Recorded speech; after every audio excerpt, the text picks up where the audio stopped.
Hello and welcome to my creation for 2.6, Create Your Own Frame. For this assignment, I've settled on a looser set of guidelines rather than something more solid and definitive because I wanted these to be elastic enough to be adaptable and to stretch to encompass new information as I learn more about what creativity is, how I can roll it into my own teaching, how I can inspire in my students, etc., etc. And I figured a looser set of guiding principles rather than formal and more strict rules would be the way to go for this. The first of my principles and the first of my guidelines is I'd like to try to accept that there is a broader scope of what creativity is. It can be something new that no one's ever seen before, and it can be something repurposed. It doesn't have to just be something that no other human in the history of humanity has ever thought of, let alone actually brought into the tangible world. It could be a remixing and revising. It could be taking inspiration from an idea and making something unique or something new from that inspiration, or combining two things in a new way, or applying an idea in a way that is different than the way it's been applied before. The Rhodes article and the Mishra and Henriksen article both support this contention that creativity is something much more than just a completely 100% unique, innovative idea or product. This goes along with the video from Tawil, who said all definitions are useful, but all definitions are inadequate. We have to start with an idea of what creativity is, or else we're going to lose our way trying to think through what it is. But at the same time, we have to recognize that every definition is going to be inadequate because every definition will fail to capture the entirety of the essence of what creativity is. So understanding that maybe I should be less concerned about defining something that I'm doing or that my students do as quote-unquote creative, and understanding that just about everything can be creative in its own way. I'd also like to take a cue from my interview with my colleague Laura, who I talked about in my last assignment for 2.5, and perhaps being less consistent and trying to mix things up a little bit more. I tend to be comfortable with my routines, and I tend to have my students do many of the same things over and over again. There might be 2 different things, maybe 3 we do over the course of a semester, but it'd be nice to give them a little bit more that's unique. It'd be nice to give them a little more variety. That's also in line with the principles of universal design for learning, of presenting information in multiple modalities. So less consistency, more variety, less judgment of my own creations and whether or not they are creative, and more acceptance that just about anything can be creative in its own way. When it comes to my student learning, I've got 2 principles, 2 guidelines I'd like to follow. One is one that I'm already doing, and that's autonomy and choice, providing options in assignments and ways for students to demonstrate their knowledge. This kind of idea of providing students with more power is talked about in the Jeffrey and Kraft article. It's talked about in Daniel Pink's book, Drive. And it's, once again, a principle of universal design for learning. I'm already doing that to an extent. The form it takes is mostly giving them a number of different assignments that they can choose to do. And then within many of those assignments, not all, but many, giving them the choice of what specific thing they want to talk about. Even if once the assignment is started, it pushes them in a specific direction. For example, a film analysis, which is writing a 2 to 3 page paper. I want them to watch a movie and then write me a paper. I'm not really giving them many choices in ways that they can demonstrate their understanding of the film other than writing, but they don't have to do that film analysis. They can choose to do a discussion forum, which provides them options for which topic they want to discuss. And that discussion forum does include things like draw me a comic strip, do an interpretive dance, perform a skit, make an infographic that explains the causes of World War I, for example. So the assignments themselves are pushing them in mostly one direction, but there's a variety of them, and they can choose which ones they want to do over the course of the semester. I'd like to continue that process a bit and maybe even think of ways to make more of my assignments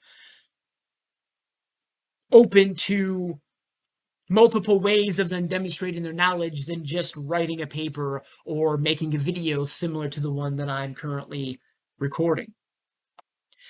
And then finally, I want to talk about imagination and risk. In Robinson's video, he argued that imagination is the prerequisite for creativity, that if you can't imagine something, a unique way of applying an idea, utilizing a product, remixing two ideas, then there won't be any sort of creative process that leads to something tangible. Because you have to have an imagination to think about things in a way that leads to that sort of creativity. In my experience, students over the last number of years, perhaps even as much as a decade, seem to be quite risk averse. They don't want to take chances. They want to be assured that if they're going to do something, they're going to get a good grade on it.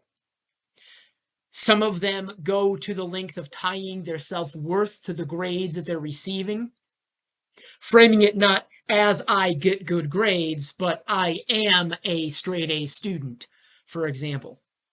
Well, what happens if you don't get A's on a few things? What does that mean for you as a person, as a human being?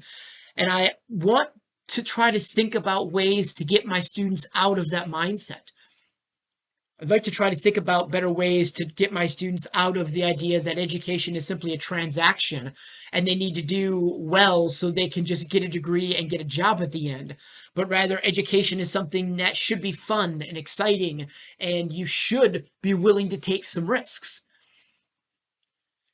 Because I feel these two are tied together, because the more risk averse you are, I think the more you're going to stick with what you normally do in classes that leads to you getting good grades, and you won't try something different. You won't try something new. You won't let your imagination expand to think about a new or innovative way of demonstrating that you understand a concept that your instructor wants you to understand. And students sometimes, if not oftentimes, are afraid of not getting good grades, and they don't push themselves. They just say, well, I'll just do the most straightforward thing because that gives me the best chance to get a grade, not necessarily demonstrate that I know the material. Additionally, some students seem to just view education as a transaction where they just want to take the easiest path to getting a grade and getting through the class, which means they just want to write a couple of paragraphs instead of making a comic strip. They just want to write a one-page summary instead of doing a video project, when those more straightforward ways, once again, might not be the best ways for them to demonstrate that they really understand things. They might actually find that doing a video allows them to express their understanding more effectively than through the written word. They just think that it's easier to do the written word. And part of that is because that's a lot of what they've been trained to do in their educational careers in K through 12 before they get to me. So I'd like to try to get them, if you've ever seen the show Mythbusters, you know that one of their mantras is failure is always an option. I'd like to find ways to get my students to be more imaginative and to be less risk averse, to feel like they can take some chances a little more safely and risk failing an assignment and learning how to overcome that obstacle and not go absolutely crazy thinking that their life is over because they got a D on a paper instead of the A that they're used to getting for their entire educational career. I don't know how to do that yet. I think providing students choice and autonomy can be part of this. For one of my discussion forums for my online classes this semester, I push them to doing something that's not entirely text-based. I don't really want them to just write me 2 or 3 paragraphs. I had a student email me 10 days ago saying, can I just write a paragraph? I'm kind of busy this weekend. I don't know if I have time to learn Canva or to learn Powtoon to make a comic strip. they don't have to do that discussion forum. They can do other assignments. So because of that, I said, well, no, I'd prefer that you try doing something that's less text-based and a little more innovative. And I decided to deny them their request because they don't have to do that discussion forum. They can do other assignments. And that discussion forum is designed specifically for them to be a little more creative and not just give me 2 or 3 paragraphs of text. Additionally, the way the student framed it made it seem as though they just wanted to take the easiest route because they just don't have time, so they just want to get it done easily. They don't want to actually take anything from it, is the attitude that I was getting. And that's not an attitude that I want demonstrated for my students. Another student, however, when they submitted their assignment, said they really enjoyed it because of 2 things. A, they liked the ability to be creative. That's a direct quote from their comment. And they liked that they had choices for which prompt they could do, which I think is leaning in the direction of trying to get them out of their shells and take some more risks and willingly be a little more creative without freaking out that their grade is going to suffer for it. So those seem to be the main principles of these guidelines, I should call them, of this framework I've created. Being a little more broad in my definition of what creativity is and being more willing to mix things up. Focusing on providing students with autonomy and choice, even more so than I already am doing. And trying to spark imagination and less risk-averse behavior in my students. Here are my references: the Jeffrey and Kraft article, the Mishra and Hendrickson article, Daniel Pink's book Drive, the Rhodes article on creativity, and Robinson's YouTube video on creativity. Thank you so much for watching this video, and I'm looking forward to seeing you again in the next one.